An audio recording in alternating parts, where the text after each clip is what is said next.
Happy Camper Radio starts in 3, 2, 1.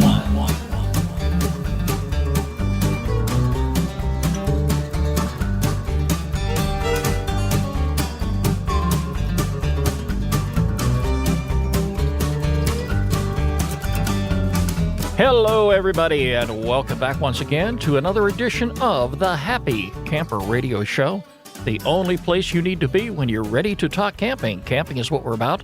Camping is all we talk about. They call me Skip the Happy Camper. Very good reason. I'm going to make a happy camper out of you. It's episode 138. Have you ever been away on a long-distance trip? And I know I've talked about this before. But when you're going away and you've got passengers in the vehicle, especially young kids, you know the importance of stopping at a rest stop at least maybe once every 2 hours along the way. If not to use the restroom facilities, just to get up and stretch a little bit. I did that this past weekend as I went out of town. And I got to my destination. I was well rested and I had a good time while I was gone. And on the way back, however, I was in such a big hurry to get home. No, I was not exceeding the speed limit, but I was avoiding the rest stops. And I stayed in the vehicle and passed almost every single rest stop on the way home just so I could get here, get to my destination, and I couldn't get home quick enough. Weather was fine. Traffic was fantastic. No big major hangups on the roadway. But one lesson learned, something I forgot about a long time ago. When you have been sitting for a very long time in that vehicle, you're going to pay for it a couple days down the road. And I'm doing that just to this very day.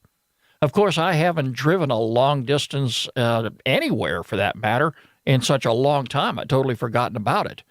But I should have stopped at every rest stop on the way back. You know, they're every hour, maybe every 2 hours on the interstate. You can't miss them.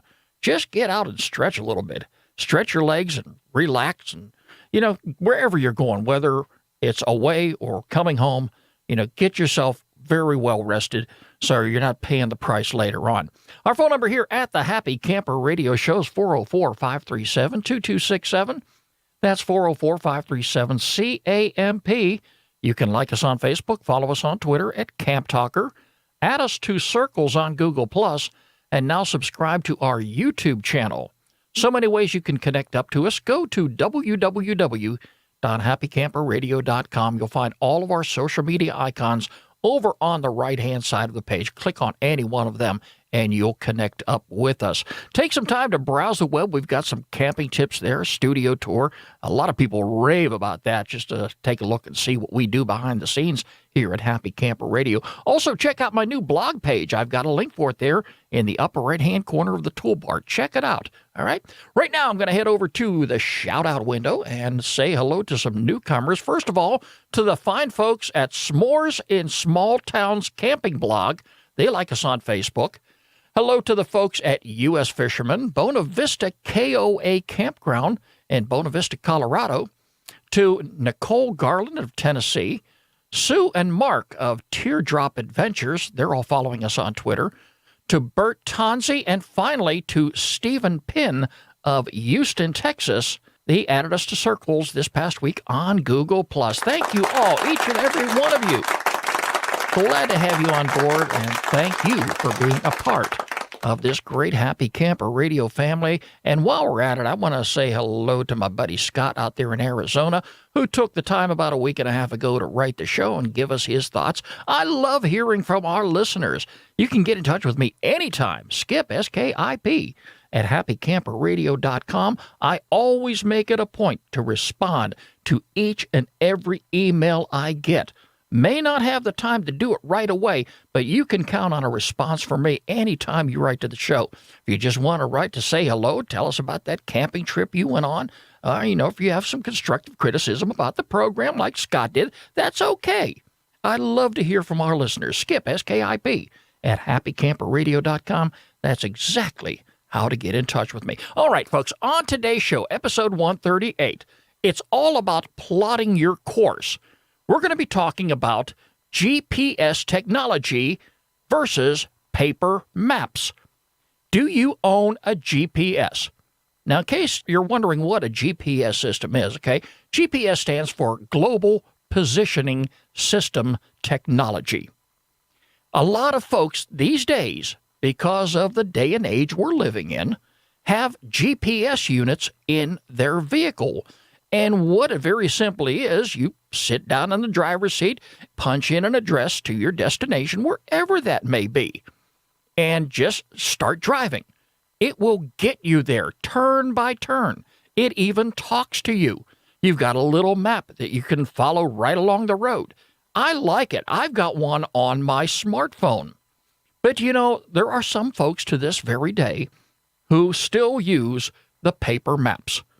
Some people have not embraced this technology, and they very simply reach in their glove box, which they hadn't been in years, and grab one of those paper maps out, blow the dust off it, open it up and say, okay, I'm right here, and I need to get over there. And what is the best route for me to take? Yes, some people still do that. You'll be surprised on long-distance camping trips. Some folks wait till the very last minute to decide how they're going to get there. Now, again, GPS, it's very simple. You don't have to worry anything about it. But even to the very last moment after you've packed the vehicle, you've got the kids situated, all your grocery shopping is done, you lock the doors, and you're finally getting in the vehicle and say, okay, now we need to see where we're going and how we're going to get there. I don't know why folks put that off until the very last moment. I shouldn't be criticizing, and of course I'm not criticizing, but I used to do that my very self many, many years ago. And of course I have embraced this new technology, and I do have a GPS unit which gets me just about anywhere I need to go if I'm not familiar with the area that I'm going to be traveling in. Years past, again, some people relied upon paper maps. I have been around quite a long time, long before computers ever came about. Computers were just a blip on the radar back in my days. We didn't have pagers. We didn't have cell phones. We didn't have all these little luxuries. Could you imagine if you took your kids' smartphones away, their computers away, their electronic games away? Wow, they'd be lost. And they'd probably be very, very upset. But years ago, that's exactly how we got around. If we didn't have a map, we stopped in a local full-service gas station where the attendant was on duty, and we said we needed a map of the area, and he reached under the counter and got what we needed, and we paid him for the map, and we were on our way. Don't have to do that these days, but still some people do. Have you ever been to a rest stop, or should I say an information center? Maybe you're crossing a state line somewhere. If you're traveling, say, for example, from Georgia into Florida, and you're on the interstate, chances are you're going to come across a welcome center. And if the welcome center is open at that time, of course, the restrooms are always open, but the welcome center may not be. But if the welcome center is open, chances are you're going to have an attendant in there and, somebody to meet and greet. And chances are they can give you a complimentary roadmap of that state that you just entered. That's how I used to collect a lot of my road maps, especially if I'm going out of town somewhere. Why pay the money for it? You can get it free. I don't know if that's the case today. I haven't used a paper map in a very long time. But many years ago, I did. Paper maps and atlas books. Years ago, again, like I say, if you didn't purchase your map from a gas station, you could get it in a department store or just about any place for that matter. But then again, some people carry these atlas books, these big books. And when it came time for you to go on a camping trip, you would go ahead and map out your trip, the entire trip, and you would use a highlighter and decide, okay, I'm going to go from this point here, and this is going to be the best possible route to get me to where I need to be. Problem being, especially in this day and age, the way they're making vehicles, they're so much faster. A lot of folks are traveling faster on the interstates than they ever did before. Speed limits in this state, for example, went up from 55 miles an hour, in some cases 70 miles per hour is the speed limit. You don't want to be driving down the road and paying attention to anything but the road. Do you remember when you had a road map? and you would have that road map open on the front seat, occasionally you would pick that map up and look at it just to get an idea where you were and get a mental idea of just how long it's going to take you to get to your destination. Have you ever done that before? Come on, let's be honest, everybody, all right? I'm probably just as guilty as anybody else. You shouldn't be reading a road map while you are driving. It's going to be up to you, especially as a parent. If you've got young kids in the back seat of your vehicle, if you have a teenager who is just about ready to get his or her learner's permit, you are going to be setting the example.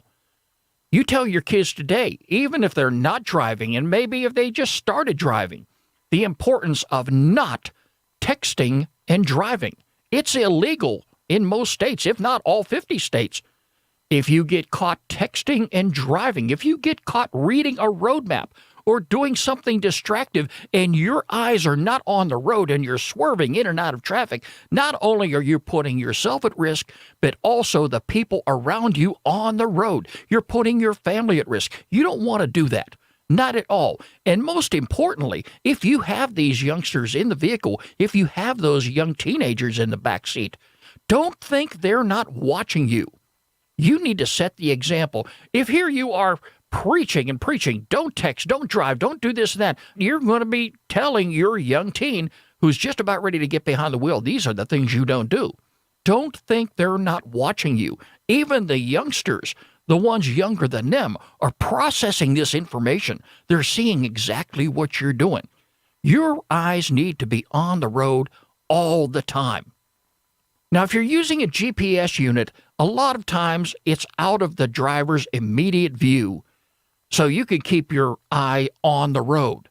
If you get caught by law enforcement, if a law enforcement officer sees you reading a road map, if you are doing something and that officer sees you swerving in and out of traffic, on come those red lights, on come those blue lights, whatever they may be, and you're getting pulled over. And you're going to end up having to pay a fine. And if you're on the way to a camping trip, it's going to ruin your entire weekend or your entire week. And it's going to be embarrassing for you. It's going to be embarrassment for your wife and your kids. So, you don't want to do that. Your eyes need to be on the road. You need to plan ahead of time. Now, in the absence of technology, again, some campers are very old school. I have some friends who don't even own a computer. Funny as that may sound today, there are some people who have just not embraced the new technology. Some folks today are still reading road maps. The problem is road maps are not being printed these days in the quantities that they used to because not everybody's using them. A lot of folks are using GPS. A lot of folks are printing maps out on their computer. But still, yes, some of these maps are still available for sale. Here's the problem if you're using an old road map. If I open my glove box right now, and I haven't cleaned that out in a very long time. In fact, I've got some papers in there that my kids wrote with crayon back when they were youngsters. And here they are in their 20s and 30s today. Just to give you an idea how often I'm in my glove box. But I've got some road maps in there that are probably, I don't want to say 15, 20 years old, but they're well outdated. That's the problem with old road maps, because you never know where detours have been placed. You don't ever know where new roads have been constructed. There may be an easier way to get there than you once knew on the road map itself. So road maps, they're not going to provide you with the most accurate information. But still, some people actually read a road map. I know some folks today that won't even sit down and pay their bills online. They still do it the old-fashioned way. And how many people do you know do that today? Yeah, they've got their bills, and once a week they sit down at the kitchen table and they break out the checkbook. One at a time, they're writing out checks. They slap that government stamp on it and put the mail out in the mailbox and hope it gets to its destination. That's why I like paying bills online. It's so convenient, it's so easy, and you pay electronically, and it's taken care of like immediately.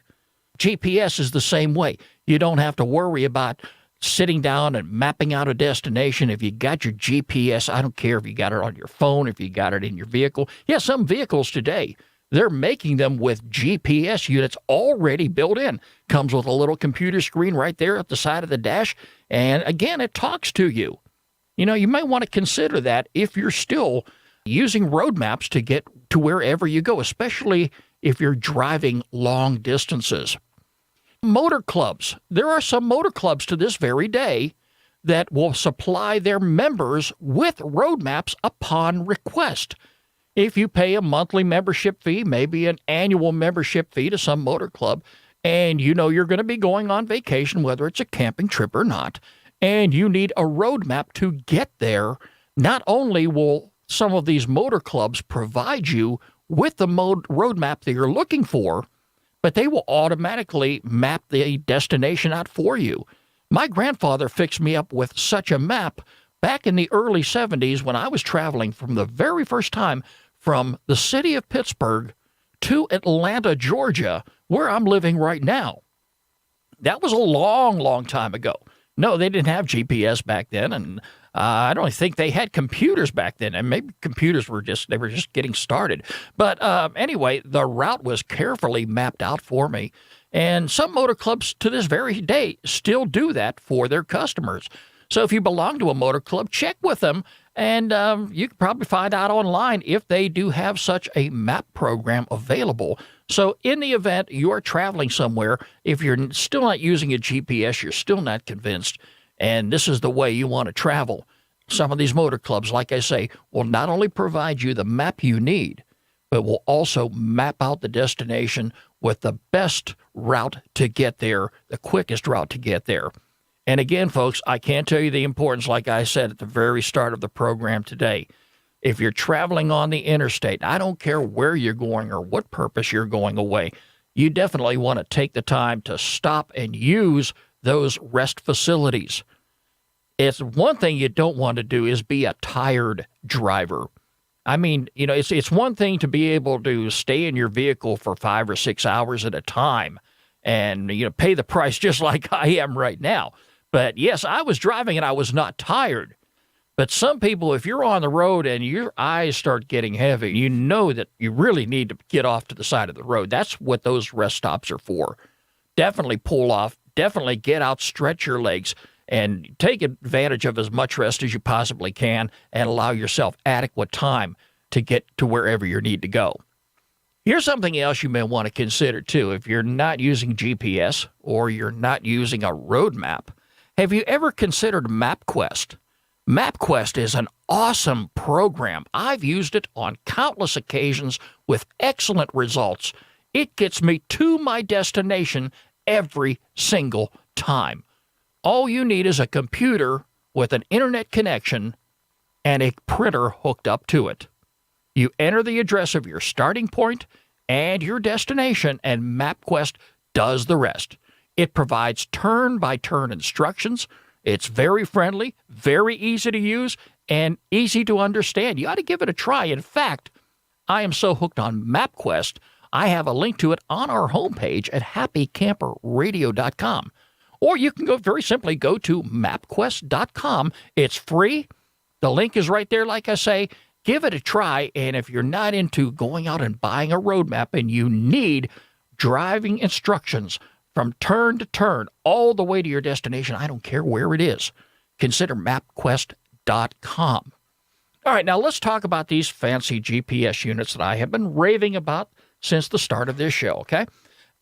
If you own a smartphone like I do, you can add a GPS mobile app to some of those phones. The provider may charge you a small monthly fee like they do me. I pay roughly about $4.95 a month. I don't use it all that often, but it's convenient. It's there when I need it, and it's right there on my phone.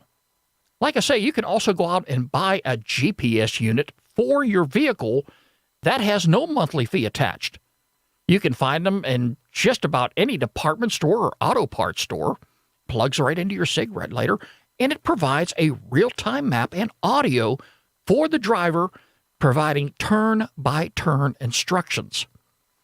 And again, some vehicles already do have GPS units installed. But it's very important that if you are using a GPS unit, Definitely consider some safety tips here. Never allow yourself to be distracted by your GPS unit. Chances are you're going to be playing music in the vehicle. The kids are going to be telling you to turn it up. And you're also going to want to have it low enough so you can hear the GPS commands, especially if you're off the interstate, you're on a back road, and you need to pay very careful attention to where you're going because you don't want to miss your turn. And if you do miss your turn, they're going to tell you to make the safest legal U-turn and get turned around and head in the right directions. Never let your GPS unit obstruct your complete and total view of the road. It should be used for glancing only, just like your mirrors. You need to keep your eyes and ears open at all times. And here's something else, folks, that I would highly suggest you do. If you do decide to purchase one of those GPS units from, say, a department store or an auto parts store, anytime you're away from your vehicle, take your GPS unit with you or lock it in the trunk, put it under the seat, out of sight, out of mind, because if it's there and you park your vehicle someplace where somebody is just looking for something to steal, not only are they going to steal your GPS unit, but they're going to break the window out of your vehicle to get to it. Christmas time, they tell you, don't leave gifts in the vehicle if you're jumping from store to store. Thank God I don't do anything like that. All right, I do all my shopping online when it comes to Christmas. But, they tell you that for a very good reason, because there are some people, unfortunately, in this world, and they're not campers, because all the campers I know are good people, but they're looking for something to steal, and if they see that GPS unit, they're going to break the window, and they're going to get inside, they're going to take it, and you're going to have a deductible that's probably going to be more than the GPS unit itself. Definitely take that unit with you anytime that you're away from your vehicle or lock it in the trunk. Now, in my case, when I'm using my GPS unit, my app is on my smartphone. I very simply enter my destination prior to leaving home, and get this, I place my smartphone in a cup holder in the armrest right next to me. I don't stick it up on a dash. I don't stick it in the ashtray or anything like that, but it's right there. I don't even have to look at the screen. I have the audio commands, and I rely strictly upon those audio commands to tell me when I need to turn, when I need to stop, when I have heavy traffic ahead of me. When I'm approaching a school zone, it'll throw a little signal at you too, and it kind of gets your attention that maybe you need to slow down a little bit. And especially if you've got some construction ahead. These things are remarkable. It's amazing how they are able to put these things together to help people out getting to their destinations. Again, it provides turn-by-turn instructions. That's what I really like, and it allows me to focus my attention on the road where it really needs to be. Folks, I can't tell you the importance of this. Allow yourself adequate time to get to where you're going. So many times we find ourselves in a hurry. And if you're camping, if you're going on a camping trip, you're running behind, and you get there, the last thing you want to be is tired to the point where you don't even want to break the tent out. It's going to take an extreme effort for you to do just that. That's not the way you want to be. That's not the position you want to be in. You want to have an idea where you're going well in advance and roughly how long it's going to take for you to get there. Factor in those rest stops. If you're tired and you need to stop, if you need to rest for a couple hours, you find yourself getting fatigued, definitely pull off to the side and take the rest that you need before getting back on the road. You don't want to be traveling while you're tired. Don't allow yourself to be distracted by your GPS unit, by reading maps, or by the radio, or by anything else that's going on. Never read a road map while you're driving. Pull over to a safe location where you can do just that. You don't have to worry about getting rear-ended or sideswiped. If you have a front seat passenger, let the passenger do your navigating for you. Let them tell you where the right turns are, where the left turns are, where you're going to be turning on Route 1, 2, 3, or over here on Route 4, 5, and 6. Set the example for your teenage drivers, your younger passengers. Again, they're going to be watching what you're doing. Explain to them how the GPS unit is different from texting, and while they should not be texting while they're driving, but using the GPS to help them get to their destination is something totally different. Let them see how you're using it safely. Keep your cell phone fully charged while you're traveling. I can't tell you the importance of that. Have emergency phone numbers readily available in case they're needed. It's time now for our featured campground of the week here on the Happy Camper Radio Show. Yep.